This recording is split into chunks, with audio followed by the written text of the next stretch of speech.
It's been a pleasure to welcome all of you to this instruction course as part of the ongoing MOS WorkOn 2021.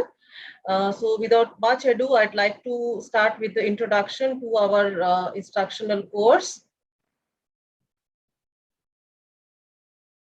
Our session is on advanced diagnostic modalities for cornea and ocular surface disorders. And as we all know, clinical work, surgical work alone is, needs a very good, strong support from the diagnostics equipments that we have. And with more and better technology coming in, we have better and better diagnostic tools available to us, which really help us in the clinical diagnosis and management of patients. So the most commonly used diagnostic modalities and tests that are required for the cornea ocular surface disorders is what is going to be covered in this instruction course. And it gives me a great pleasure and honor to invite my co-instructors for this course. They are all very experienced cornea specialists for last more than almost 2 decades and known, very famous and known experts from all over Maharashtra. Our first speaker, Dr. Sangeeta Wagh, she doesn't need any introduction. She's a pioneer in cornea ocular surface anterior segment work in Maharashtra as well as nationally. And Dr. Wagh is the director of Wagh Eye Clinic Pune, and she's going to talk on elevation-based tomography. After her talk will be my talk on anterior segment OCT and its applications in the cornea and ocular surface disease. After me, we have Dr. Kavita Rao, who is the Director of Cornea Service at the Agarwal Eye Hospital, Wadala, Mumbai. And she's going to talk on dry eye diagnostics questionnaire to tear film analysis. Next, we have something very important, which is the corneal ulcer and its diagnostics and the microbiology pertaining to it, which will be discussed by Dr. Ritesh Kakrania, again, a very senior cornea and anterior segment specialist from Aditya Birla Hospital, Pune. And the last talk is by Dr. Purvasha Narang, who will be speaking to us about specular microscopy and what every ophthalmologist should know. Dr. Narang is associate professor at the recently started AIMS Nagpur.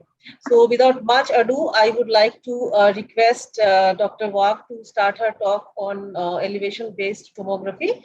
Kindly allow her to share her screen.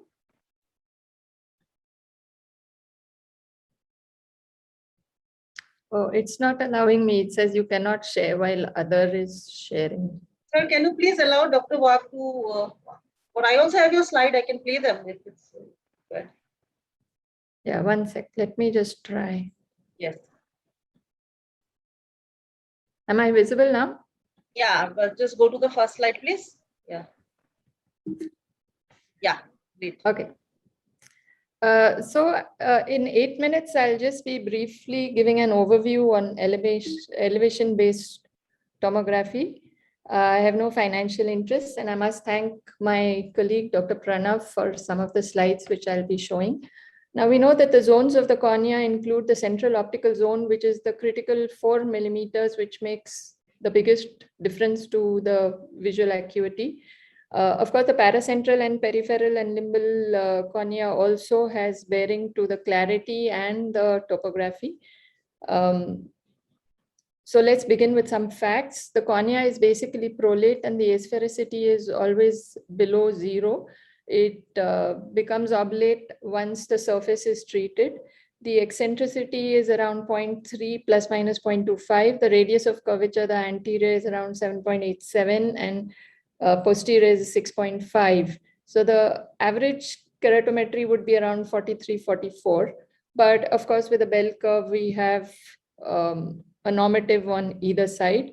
The anterior corneal surface we know contributes to 70% of the refractive power of the eye, and the curvature of the back and the front contribute to this very optical power. It could be described either in dioptric or in diopters or in millimeters, and this is the conversion formula.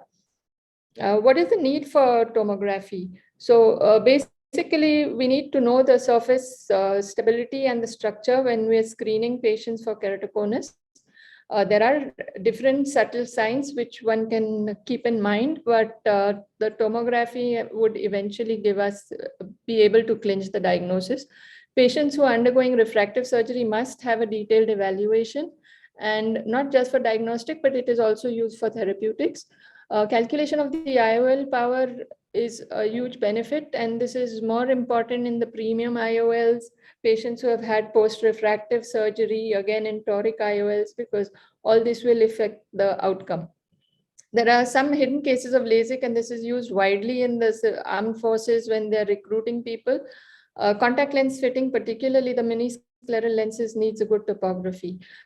Treatment planning for intact phakic IOLs and bioptics, again, is based on the topography. So how does one read a topographic scan? In a Placido disc, we look at the spacing of the Myers, and we know that when it is steeper, they come together, and it is flatter when they are separated. So what is the disadvantage of the Placido disc topographers? It does not give the true curvature of the power of the optical center of the eye, and it does not analyze or reflect the posterior corneal surface. So one can easily miss early ectasias and keratoconus. The optical properties of the cornea can be expressed as an elevation above or below a best fit sphere, and changes in the corneal thickness alter the shape and the refractive power. The posterior cornea reflects the earliest changes in the curvature, and the central 4 millimeters is the most critical part of the refractive status of the cornea.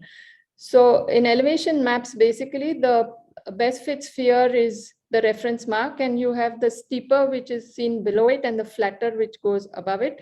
Color coding, there are various different color codes by different patrons and pioneers, but basically the optical power will, the red will show the maximum, and blue, the cooler, is the lower. In elevation, again, if this is your reference, green being the reference, red will indicate a steep cornea, and blue the flatter one. And in thickness, in fact, it's the reverse, where red it reflects the thinner and blue will reflect the thicker ones. So briefly, like I said, I have no financial interest, but I will be showing maps of the Wavelight and the Topolizer and the Pentacam. So this is what your first map, basically 4 maps are used: the sagittal, the front and back elevation, and the pachymetric will give you the most data. And this is the first page, and this has a lot of vital information. The second page will be the Bell and Ambrosio, which most of us use. These are the difference maps. These are the thickness indices, and these are the profiles. And at the bottom, you have the BAD, which will give you the final score and the risk evaluation. So the main page analysis, you first look at the quality of the scan. The scan should be done in the same illumination that you're going to use for treatment, particularly in refractive cases. The pupil should not be dilated. So the QS value is okay. You know the quality of your scan is good. The quality of vision is decided by the Q value, and in prolate corneas, it will be negative, spherical is 0, and oblate will be plus. And then you look at the difference in the pachy. You look at the apex and the thinnest, and this should not be more than 10 microns. If it's thicker or the difference is more, again, this is suspect. Look at the Kmax values. Around 44 is the normal. If it's more than 48, it's suspicious. If it is less than 34, it's hyperopic, and you need to be careful when you're planning your refractive procedures. The KPD is the keratometric power deviation of the different corneal points, and this should always be less than 1.5. So here is where you look at it. The corneal volume has bearing to the incidence of glaucoma, and it should be definitely more than, the anterior chamber volume should be more than 100. In narrow angles, it will be less, and the angle should not be less than 25. So these are the 4 maps that one looks at. So the sagittal map shows the curvature. It is determined by each measured point at a normal degree of 90 degrees. Am I like 1 minute away, Sushmita? The sagittal map will shows you the bow tie in case of astigmatism. The superior inferior symmetry has to be seen, and look at the 4 millimeters. The difference should be less than 1.5. So these are the different patterns that are described. Group A are the symmetric ones. Group B are the asymmetric ones. C will be the skewed ones, and D are the special patterns. So group C and D are definitely abnormal. B one has to look at carefully, and group A is the normal one.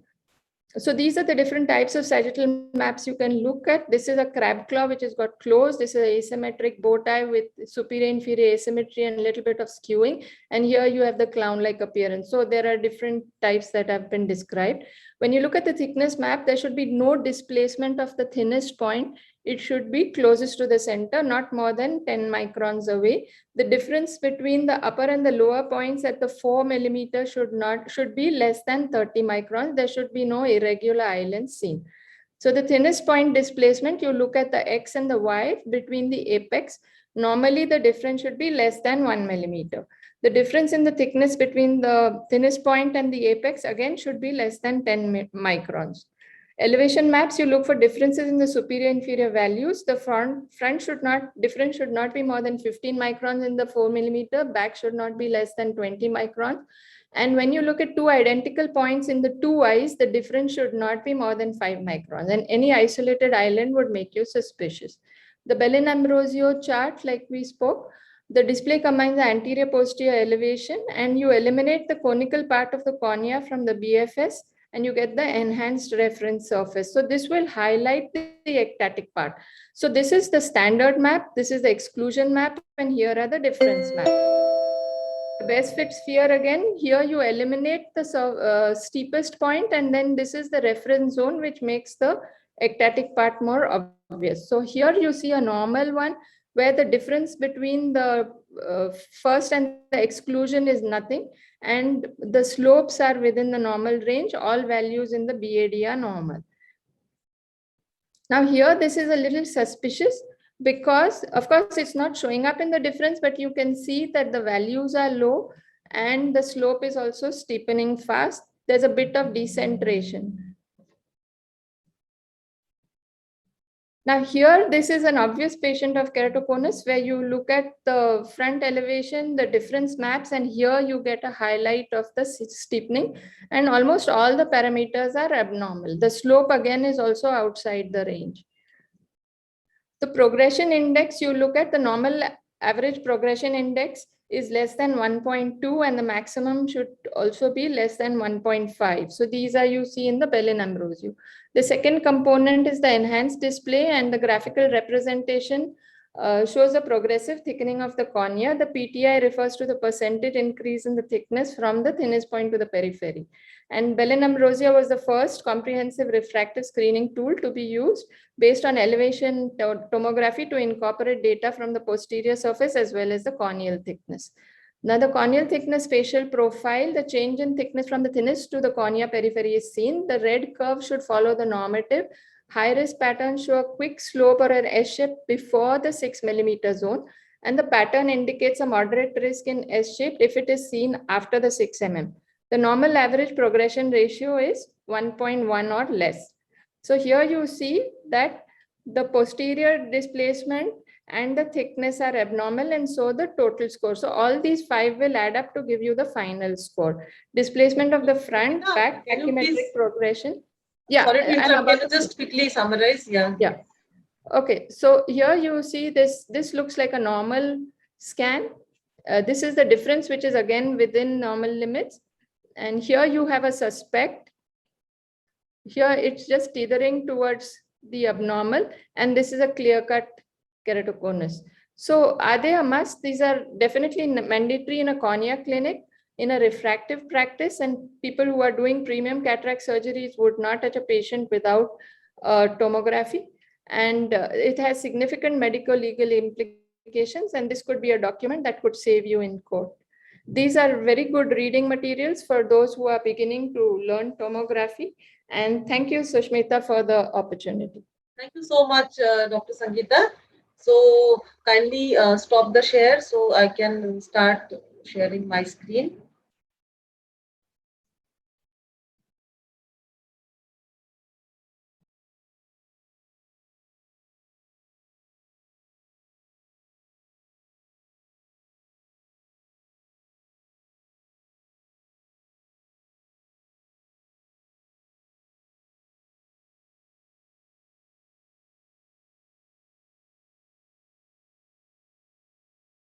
Just give me a second.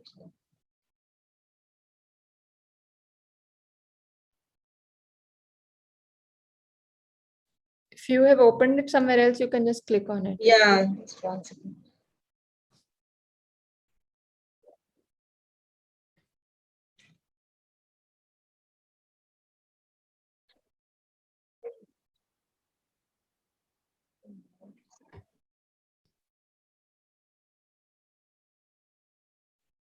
Yeah, is the slide visible?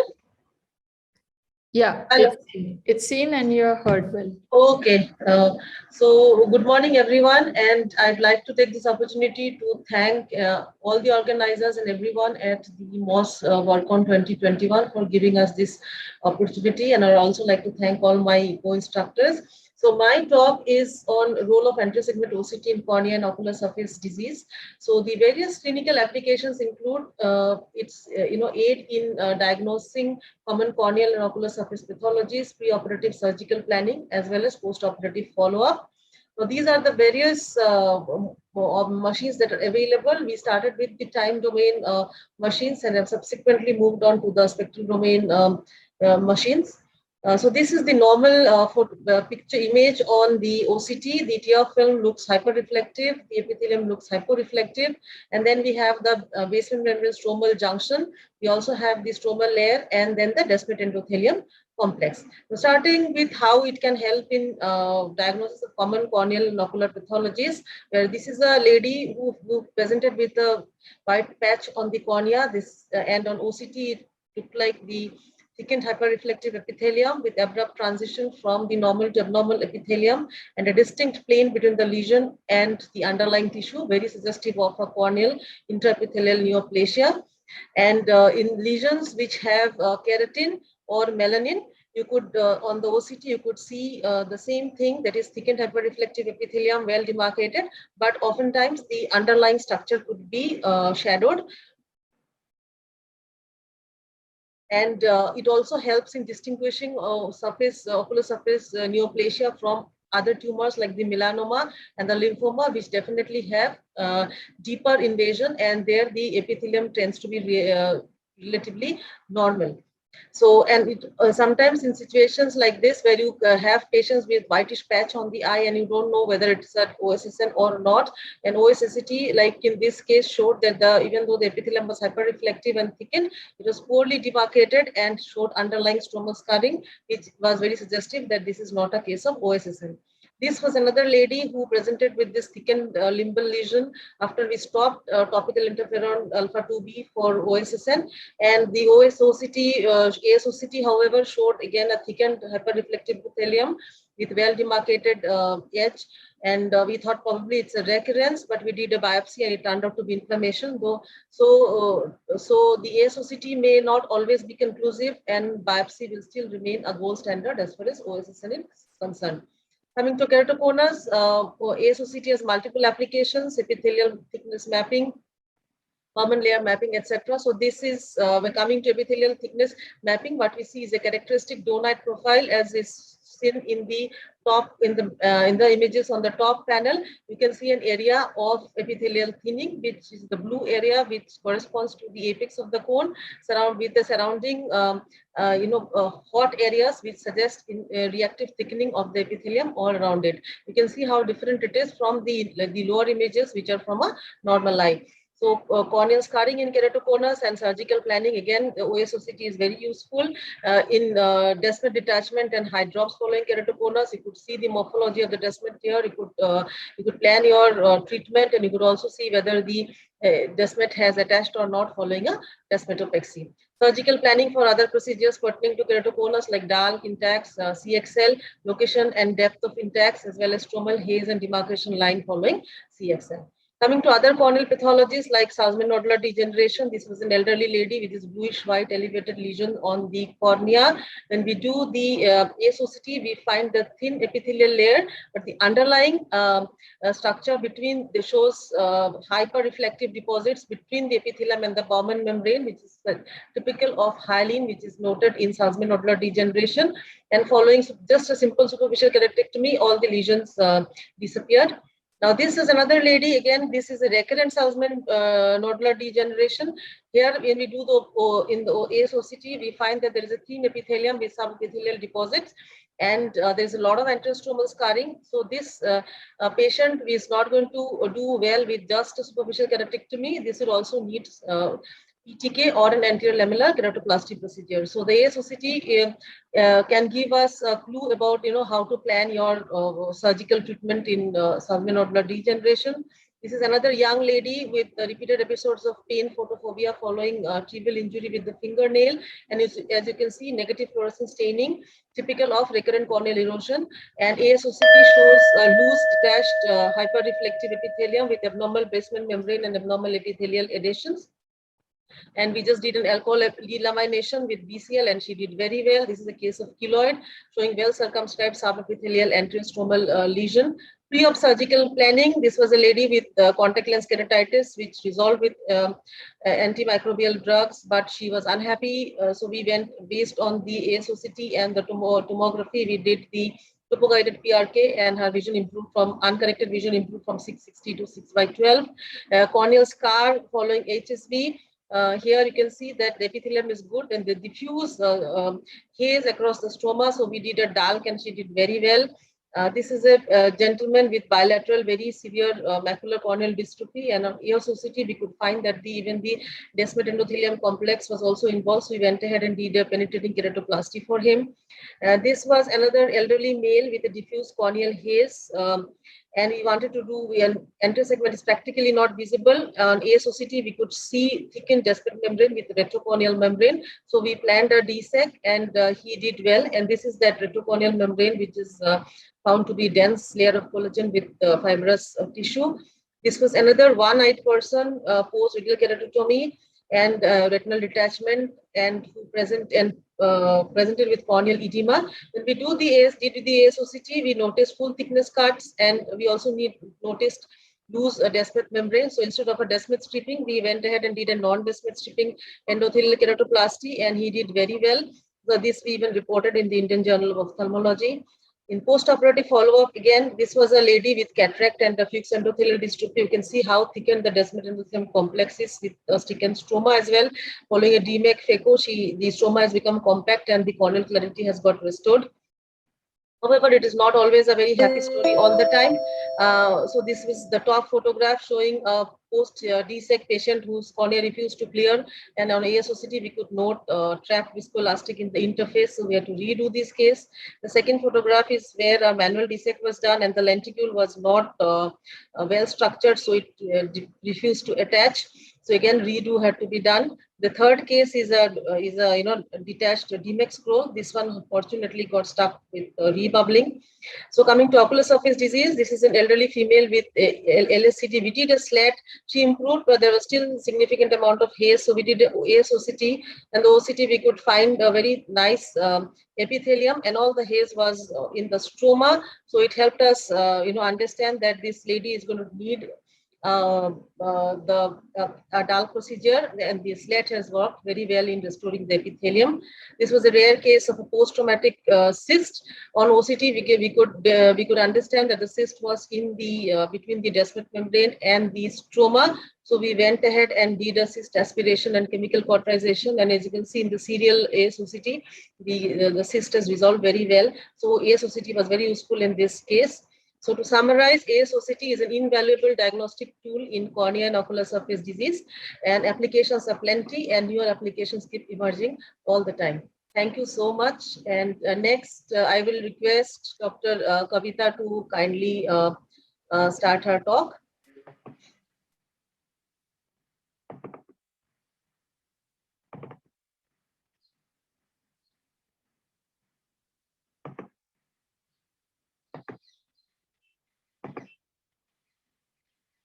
Sushmita, are my slides visible?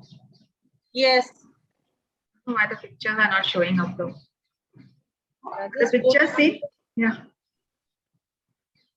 The pictures are not showing up, right? Yeah, only your photos are not there, but the slide is there. I don't know why is that happening. Because sorry? The pictures are not visible at all. Yeah, so what's happening, because on my screen it's there. Should I try again? Okay.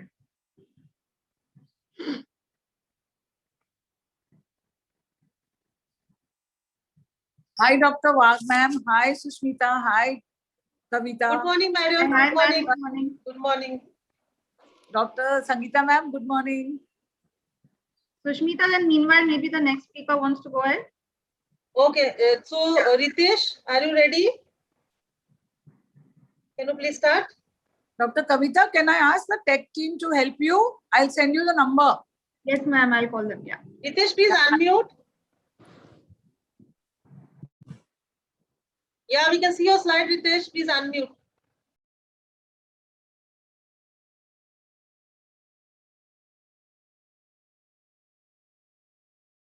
Ritesh, unmute, please.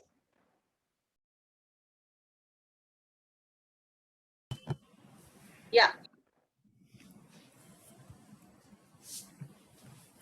A very good morning. Yeah, I would be talking about the corneal ulcer diagnostic and microbiology in the current scenario. With increased patient awareness and high expectations from the patients from treating physician, we need to accurately and early diagnose the corneal ulcer. But whatever the case may be, firstly, a thorough meticulous slit lamp examination, including extensive corneal drawing or documentation through something we call as a slit lamp camera, must be done. We cannot overemphasize the role of corneal drawing or documentation in treating our corneal ulcer patients. And this still remains the most important first step in identifying the corneal ulcer organism. Let's see what are newer modalities, their roles and limitations, if any, in corneal ulcer diagnostics. First is the slit lamp photography. Slit lamp photography documents microscopic and obscure details of cornea. The photography is done through a close-up stereo camera or goniophotographic lens.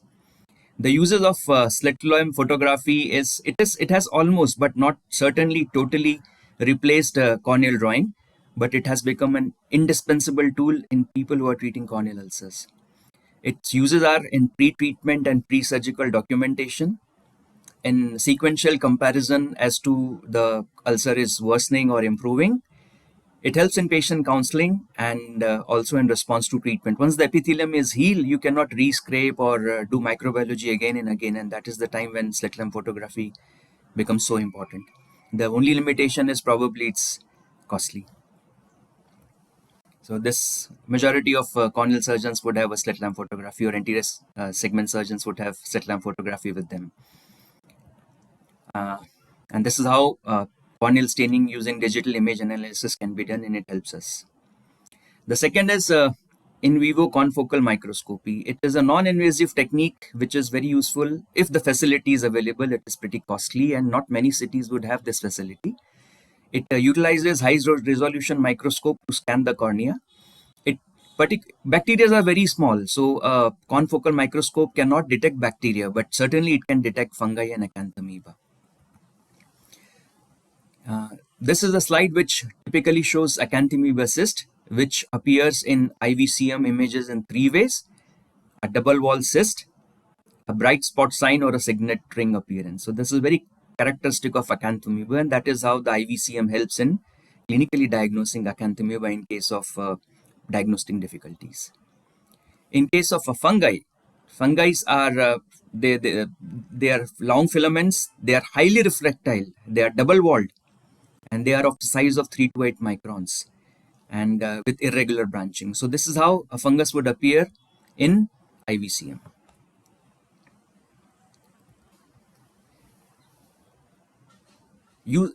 Not many hospitals or setups would have fluorescein microscope, but presence of fluorescein microscope has its own charm. And then there are use of certain special stain like chalcofluor white and iodine. And this is important in cases of microsporidia and pythium keratitis. Nowadays, the trial are going on and using trypan blue, a drop of trypan blue in a KOH mount. KOH generally is a very transparent, very, I think, a pale looking type of diagnostic test for fungal keratitis. But if we add a drop of trypan blue through the 10% KOH mount, the fungus would take up the trypan blue stain, and it becomes certainly easier to identify the fungus in that slide. Now, microsporidia, if you see this clinical photograph, it is a classic stuck-on appearance on the cornea, and clinically you are suspecting you have differential diagnosis of microsporidia in your mind, and you are not certain. So what you can do after taking the scraping, microsporidia has chitin in the cell wall of the spores, and when you stain it with chalcofluor white it contains fluorescence, so it stains up the chitin on the microsporidial cell wall. And when you view this against the fluorescent microscope, the microsporidia cannot be missed. So this is the important use of a special stain like chalcofluor white and a special microscope, which is the fluorescence microscope. In case of Pythium keratitis, Pythium is a newer organism which was detected not too far off. And Pythium keratitis, initially the results of Pythium keratitis was pretty bad because nothing could work on the Pythium. First of all, it was difficult to diagnose. And second, there was no possible treatment for it because the organism couldn't be detected. It was misdiagnosed as fungal keratitis. But with the diagnosis on Pythium, you have to understand that it contains cellulose as compared to the fungi which has ergosterol. When the cellulose is treated with acid, it gets destroyed and it forms hydrocellulose. And what you can do is you try to stain hydrocellulose with iodine, which takes blue stain. And when you view it under the microscope, the Pythium would appear blue, while the fungus would continue to appear brown. And that is how you can differentiate between a Pythium and a fungus using a special stain like iodine stain. And this is how the picture would be. So against the green background, this takes up a blue stain. Diagnosis, microbiological diagnosis in a corneal ulcer definitely begins with observation of clinical features. So the two most important things in diagnostic is direct observation and the clinical features. Then with the help of a microbiology, we need to isolate the organism, characterize it, and finally get the molecular diagnostic. Role of direct microscopy cannot be overemphasized. It is the most important. It is rapid and rewarding. Rapid because it takes about an hour for the results to come out, and rewarding because it identifies the organism and help us in starting initial treatment. Identification of bacteria and fungi, particularly yeast, can be done by this machine which is known as the Vitek 2. And many centers have Vitek 2, and it is fast and very easy to way of identifying the type of bacteria and the fungi. Then there is DNA-based sequencing, and then there is detection of proteins in the organism by MALDI-TOF. A MALDI-TOF discussion is itself a talk on itself. And once the organism is identified a bacteria or a fungus, then antibiotic susceptibility testing can be done using a Kirby-Beer disc diffusion method. Then for determining the minimum inhibitory concentration of the drug, microbot dilution or E-test are utilized. And if the sample are small, and if you want to amplify things, then PCR, which is highly sensitive and specific for viral identifications, are used nowadays. And there is something known as a DNA chip, which use a hybridization of the PCR product, and it can identify the organism implicated in the corneal ulcer. Immunofluorescence assay has a role in detecting HSV1 antigen. This is the Vitek 2 machine, and this is the MALDI-TOF. Then there are, this is a recent, I would say, gleaning or a new thing, which is pathogen responsive polymer. Detects detection of bacteria and fungus using contact lens specific polymers, and there is a change in the contact lens according to the organism. Then there is demonstration of acanthamoeba in culture of non-nutrient agar with an E. coli overlay. The trophozoite being living, and they have pseudopodia, they move, and their food is E. coli. So wherever there is a movement of the trophozoite, they eat up E. coli and they leave behind the track, and which can be easily demonstrated. So this is direct demonstration of acanthamoeba in a culture of NNA with an E. coli overlay. The limitations of molecular diagnostics are it requires extensive training, it's expensive, it needs quality control, and the clinical validation studies are required. And these are my acknowledgement, and I thank you so much for your patience listening. Much, Ritesh. And is Dr. Kavita, is your presentation ready now? Yes, we've done the Yeah, check. then we can start. Please allow her to share her screen.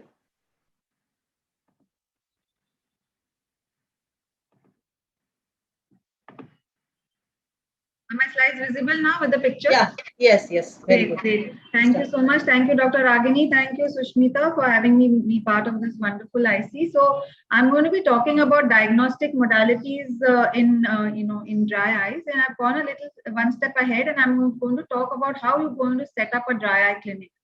Now, why is dry and ocular surface so important? Because it is the first refracting surface. I think all of us have had patients, especially the premium IOL patients, they'll have 20/20 vision, but they're still unhappy. They're quite not happy with their quality of vision. And so these are the kind of patients, especially, the preoperative for cataract surgery, because after cataract surgery, your patient, you may have done a perfectly fine cataract surgery, but you will find patients are completely unhappy because they're complaining about all the dry symptoms. And also we know that dry can increase after LASIK surgeries. Prevalence of dry is found to be as high as 50% according to the latest DEWS report. And if you consider the prevalence on the basis of symptoms rather than signs, then it's found to be even much higher, to almost 70%. So basically, it's largely underdiagnosed. And especially now with this pandemic, though I know it's almost come to an end, but what has happened is so much of screen time, online classes, patients on anti-anxiety medications. That's another reason why the incidence of dry eye has gone down. So how do you run the dry eye clinic? What you can do is you can make it a specialty clinic. You educate the staff about that, keep brochures ready, keep videos about it in the general waiting area, in the dry eye clinic, waiting area, and especially you have it in the general waiting area. It piques the patient's interest as to what is this, how do we get access to this. You can keep it on all days, have specific days, give sufficient time to the clinic. You can have a separate consulting fees, which could include your clinical evaluation and all the diagnostic tests that you perform. Another important point is that you have to have a tie-up with a good rheumatologist. Either you can call them in your clinic to consult with along on the same day as your dry eye clinic, or you can, refer the patient separately. Now, setting up the dry eye clinic, what are the basic things that you need, which are a must? What you need is a good slit lamp, like Ritesh was talking about, with a good basic camera, dry questionnaire, Schirmer strip, floor, all the dyes, punctal plugs, and some instruments which, may need for treatment of dry eyes. Corneal topography I've put in basic, and I'll come to that as to why I've put that later on. Now, dry eye, essentially, it is a clinical diagnosis. So what we all need to do is become proficient with a basic dry evaluation. This is a questionnaire which you can keep it in your, in the waiting area. Either the staff or the optometrist can help the patient to fill it. And this is not only diagnostic, but also prognostic, because each time the patient comes to you, they'll be filling this. You can score it, and, you can keep a record. It tells you about discomfort, and there's a vision subscale on this. Now, this is the very basic iPhone, a device with slit lamp imaging system, which we have. It works very well and also helps to show the patient, especially you have this in your dry eye clinic, helps to show the patient, like you can see the patient has MGD and blepharitis here. It's more like a visual thing when you're showing it to the patient's relative, and also for you each time you're storing pictures. Like I said, a basic evaluation on the slit lamp is going to give you the features of, your dry eye disease. Assessing the functionality of the meibomian gland disease, they can have any fancy instruments like this meibomian gland evaluator. You can just press your gland with your Q-tip, and you will get to know like what grade of meibomitis or blockage the patient has. The most basic meibographer is your autorefractometer, where if you just invert the patient's lid, and you'll see these images. So that's the most basic one, and all of us have an autorefractometer, so you'll get an image like this to show the patient, in case you don't want to buy any fancy equipment. Now, an unstable tear film is a clinical marker of altered tear composition that we should remember. So depending on where your tear film is breaking up, it can give you an idea as to what kind of disease you're dealing with. In meibomian gland disease, mostly the tear film breaks up near the lid. I mean, that's not the thumb rule, but by and large, in an ATD, it breaks up more in the center of the eye. Now, assessing your TBUT, it's very simple. You ask the patient to look up. You retract the lower lid, you touch the bulbar conch with a fluorescein strip, ask the patient to blink a couple of times and then not blink. And then you have to start noting the point as to when the first dry spot appears in the cornea. Here you can see in the inferior, again, it's a MGD patient, it's appeared, and the tear breakup time here is 8 seconds. Now, fluorescein staining, again, is likewise similar. You need to put fluorescein and then look at all the, all the various quadrants for staining. This is a dual diagnostic template where it divides the cornea into 5 regions. You can take pictures, you can draw it pictorially, whatever works for you at each visit. Tear meniscus, also, you need to, you can see that you can actually go down and measure the tear meniscus as to, here you can see this is a little lower. And once you keep a fluorescein dye in the eye, it's much clearer. You can see in this picture, it's a little bit more clear. This is actually a relatively normal tear film. Now, following this, in the next picture, you see, next video, you can see now this is a reduced tear film. So this gives an idea about, your tear film. Now, Schirmer's test, I'm just showing it for people who are, freshers and newcomers who really don't know how to do it properly. You ask the patient to look up, insert your Schirmer's strip, and at the end of 5 minutes, then you will note your reading. You can do this initially. You can ask the patient to close the eye, whatever they're comfortable. You can do this initially and later on with anesthesia. That will eliminate the reflex tearing. Now, topography I mentioned, as I said, if you have a basic topographer, I think many of us may not even know that if you look at the SRI,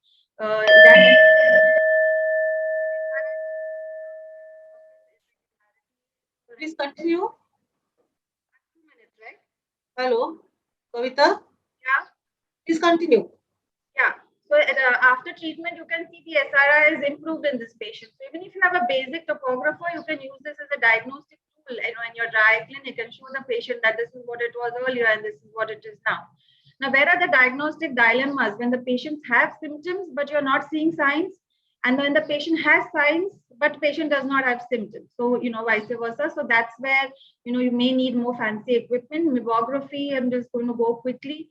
These are, you can have any, I have no financial interest in any of them. This is how they evaluate the meibomian glands, tell you the extent of dropouts. In interest of time, I think I'm going to rush through this. This is the lipid layer analysis. What it does is it gives you a color. Sorry. We still have 1 minute time, no issues. Please continue. Yeah. Okay. No, I'm just trying to run this video. It's not running. But anyways, this gives you a color-coded image of your lipid or analysis. So it tells you, as you can see here, the reading is in red. So that's not a very good lipid layer. Whereas a healthy lipid layer. This is the non-invasive tear breakup time. It's going to be a little longer than your regular fluorescein breakup time. So this year you're not touching. No, there's no fluorescein in the eye. So there's no factors or confounding variables, so to speak. This is how it is when that Placido's image breaks up. Tear meniscus I already talked about. This is the bulbar redness classification where the instrument directly each time grades you, and this is the final report given to the patient. Now you can, that is the SBM, but this is the Lipi scan, whichever instrument which you have. You can have these fancy instruments once your dry clinic picks up. What this does is essentially just analyzes the lipid imaging, which I showed you earlier with the other instrument. If you compare the two in terms of value for money, I would definitely say, again, no financial interest. These are all the pluses that you get with the SBM versus the LipiView. So definitely SBM is more value for money. In terms of tear film analysis, as Sushmita has mentioned, if you look at the MMP levels in the tear, this is a very simple, cheap test. If your MMP is more than 40 nanogram per ml, it is going to give you a positive test. If it is between 25 to 40, sometimes you may not get it positive. But yes, I would say this is quite a good test for the amount that you're spending. Tear osmolarity, again, a very fancy equipment to measure your tear osmolarity levels. If it's obviously higher, then you know that is dry eye. But I don't think it is really value for money. This is outside the scope of my talk. So just to summarize, you obviously need to know this if you're going to set up your clinic. I would just say that dry eye is largely untapped market or largely undiagnosed. We are only seeing the tip of the iceberg. So setting up the dry eye clinic does not need any fancy equipment. All you need is good clinical skills and acumen, a tie-up with a good rheumatologist, which will increase the cross-referrals and increase your patient base. You can upgrade to expensive equipment once your practice builds up. That's it. Thank you so much. Thank you very much, Dr. Kavita. So with that, we move on to the last talk, which is on specular microscopy. I request Dr. Purvasha Naram to please share her screen. She's already shared it. So please start your talk, Dr. Purvasha.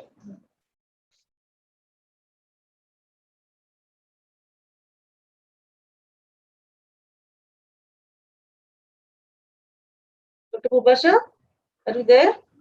Yes. Yeah, please go to the slideshow, I guess. Yes. I hope my slides are visible. Yes, yes, yes. Good morning, Please start. everyone, and thank you so much, Dr. Sushmita, for inviting me for this IC, and thank you, organizers of MOSCON, for this opportunity. So I would just like to start with this presentation where we have a patient who was referred for, just a moment, my slides are not moving. Technical team, can you please help? Yeah. I got it. Yes. So this was a patient who was referred for unexplained corneal edema following an uneventful phacoemulsification. And on examination, there's nothing visible, and the anterior segment OCT showed a corneal thickness of around 800 microns. And that is when the specular came to the rescue, wherein the other eye specular image showed this kind of a lesion, and then this patient was diagnosed as a case of Fuchs endothelial dystrophy, and that helped us prognosticate the case. And this patient underwent a DSEC or an endothelial keratoplasty and was doing well. And for the other eye, when the phacoemulsification would have taken place, we would have given a suitable prognosis based on the risk stratification on specular diagnosis. So this is how a specular microscopy can come to the rescue. Basically, it is an non-invasive evaluation of the image of the endothelial monolayer, which is hexagonal, and that is very important for maintenance of the detergent stage of the corneal stroma and the endothelium. So as we know, the endothelium is a monolayer, and that it does not regenerate, and there is a basic cell density with which a child is born, and then there is an attrition rate which is to the tune of 0.6% cells lost every year. So this is basically how the age affects the endothelial cell density. And it's not just the number of cells, but also the size and shape of cells, which is important. And with senescence, as soon as the cells are sloughed off into the aqueous, these adjacent cells come over, they slide, and then they try to cover that gap, and that leads to changes in size as well as shape, and that can lead to polymegathism and pleomorphism, or the change in the hexagonality of these cells. And a normal endothelial cell density might be present, but there might be polymegathism and pleomorphism coexistent with it. So there are several clinical specular microscopes which are available. The models are varied, but the basic printout that is given will have this kind of a chart wherein there will be demographic and identification details which are present. And there will be an infrared image of the eye to show where the site of sampling is taken. And then there will be a qualitative analysis where you can actually see the image of the endothelium, and this image can be graded, and it can give you an idea of these cell boundaries. And this is the quantitative analysis, wherein the top part will show you the number of cells sampled. The CD is basically the cell density per cells per millimeter square, which is given, and then the average size of the cells which is present, the standard deviation, and the coefficient of variation, which varies from 21 to 32, which is normal, and that can give you an idea of the polymegathism, or the change in size of the cells, and then the maximum and the minimum sizes which are present, the cells which are of the maximum and minimum sizes. It can also give you an idea of the central corneal thickness in microns, and then the hexagonality of the cells. And between the two eyes, the inter-eye difference of more than 280 cells in the CD or the cell density can be considered as abnormal. So where all can we use it? Basically, what we should know is that there is a critical cell density to maintain the dehydrated state of the cornea, and that is 300 to 700 cells per millimeter square. And any intraocular procedure that we're planning might have a cell loss of 0 to 30%, and so around 1000 to 1200 cells in per millimeter square is the critical is the critical cell number where we should otherwise then plan other surgery, other concomitant endothelial procedures. It can also be used to identify phakic IOLs and secondary IOL implantation monitoring, and if that needs any secondary procedures, or if that patient is at risk of corneal endothelial decompensation. Other causes of corneal endothelial decompensation in pseudophakic or bullous or aphakic bullous keratopathy can be identified. We can also diagnose endothelial dystrophies like Fuchs endothelial dystrophy or posterior polymorphous dystrophy based on this. Corneal transplantations can be monitored, their course can be actually studied. Contact lens practice also can benefit, wherein eyes with low decay value contact lenses can be discontinued contact lens, where assessing of even posterior segment procedures, devices, and pharmaceutical interventions can be done. So coming to specific entities like Fuchs endothelial dystrophy, wherein guttae are present, which are the local excrescences from the Descemet's membrane into the endothelium. They can be of different stages and can be identified on specular microscopy. As seen here, there are dropouts as seen in the specular hexagonal. It can lead to a complete disorganization of the endothelial mosaic in different stages, and these can be scored, and the cell count, the coefficient of variation and hexagonality can then be stratified, and the risk can be identified, and accordingly the surgeries can be planned, and even the endothelial keratoplasty that has been done can then be monitored.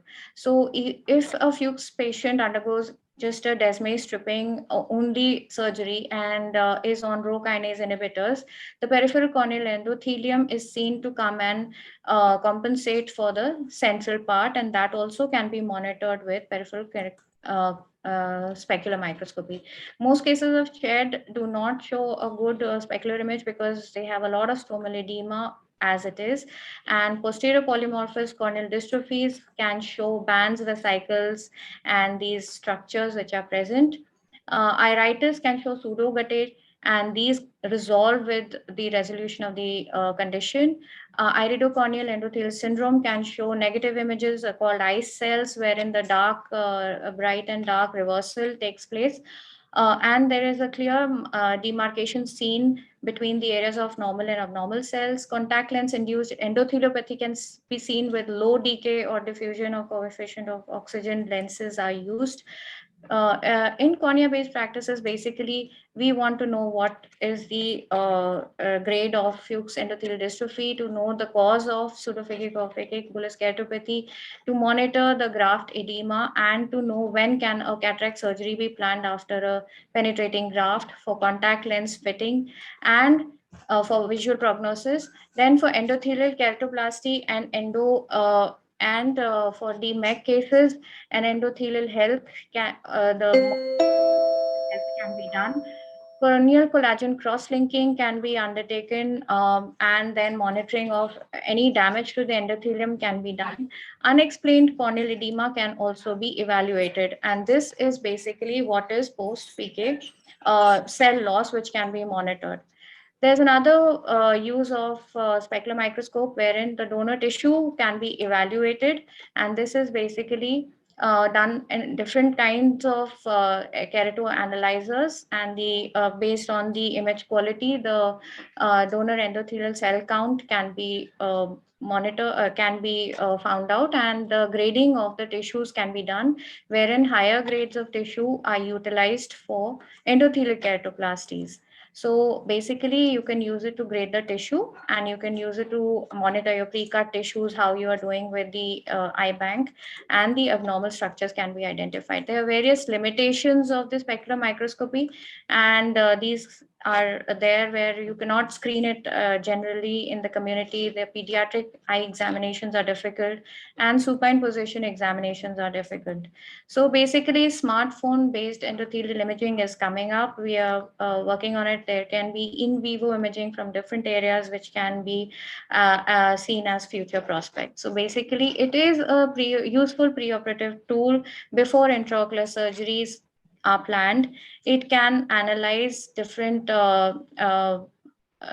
structure and function of your endothelial cells based on these parameters, and it can help you check the donor tissue suitability, and you should always match the specular details before any keratoplasty. Thank you so much.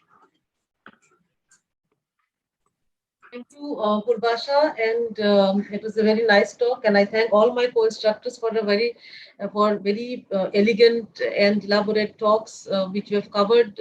All of us have tried to cover the topic to the best possible ability with the what the 8 minutes that have been given to us. So we just have about 5 minutes left. So are there any questions? Is there any questions in the chat box or? So I had one question to Dr. Ritesh.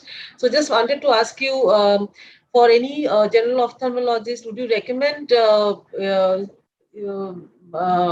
corneal scraping for all ulcers, or how do you go about? Do you grade the, based on the grading of the corneal ulcer? Do you like to go on whether to do a corneal scraping or not based on the size and the severity of the ulcer, or how do you go about?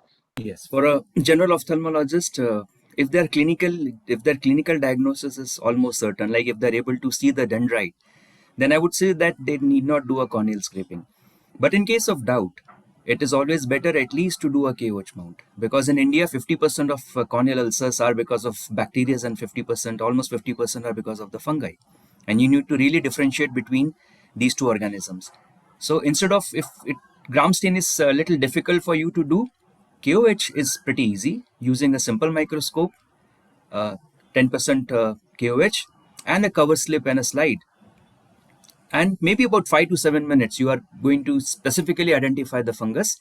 And if there is no fungus, you can empirically start treating it as a bacterial keratitis. And if you find fungus, then you are going to avoid giving them unnecessary antibiotic. And that is my recommendation: is if you see dendrite and if you're certain about it, very classic, dichomatous branching, no need of scraping. But in case of doubt, at least do KOH scraping. This is for general ophthalmologists, not for us. Thank you, Ritesh. So one question to Dr. Kavita. So because you had a very elegant talk on setting up the dry eye clinic. So if apart from the normal clinical tests like the Schirmer's, etc., that we can do on the slit lamp, if you had to go for one equipment, what is that equipment that you would recommend? I think, like I pointed out, when you're just starting out, you can start with just the basic, whatever instruments are there in a general ophthalmologist setup, like your Schirmer strips, your fluorescein strips, your basic slit lamp, a basic topographer. I think most people have. With that, you are able to diagnose 90% of dry eyes, because dry eye is essentially a clinical diagnosis. There are going to be few patients where patients are going to be symptomatic and you don't see signs. And of course, the patient is in the converse, where the patient has got no symptoms at all, but you're picking up signs. So to convince the patient, you want to do all of this, excessive testing and show the patient all of that. So I think, like to answer you, I know I'm not giving a very specific answer to your question, but I feel with a basic general ophthalmology setup, a dry eye clinic can function. If at all you have to buy anything, then I would say the SBM is a great tool. It's really wonderful. It's very much value for money. Thank you, Kavita. No financial interest. Yeah. Thank you. And since we just have about 1 minute left, one quick question to Dr. Purbasha. Which are the cases you would recommend a general ophthalmologist to refer for a specular microscopy? Which are those would you like to just enlist a couple of cases where specular microscopy is recommended? Dr. Purbasha? Can you hear me, Sushmita? Yeah, please quickly. Yeah, just 1 minute. Basically, any unidentified corneal edema that is there is to be referred. In case on post-operative examination, you cannot find a Descemet membrane detachment, or if you see that the specular readings are pretty low, the cell density is low, so then that I think you need to refer to the corneal specialist. Okay, thank you so much. And with that, we come to the end of this instruction course, and very sincerely thank all my co-instructors for joining me on this, and very special thanks to all the organizers of MOS Vercon for this opportunity. Thank you very much. And with that, I think we'd like to hand over the session to the next, to the chairman of the next session, Dr. Vanati and Dr. Jayesh. Thank you very much. Thank you, Sushmita.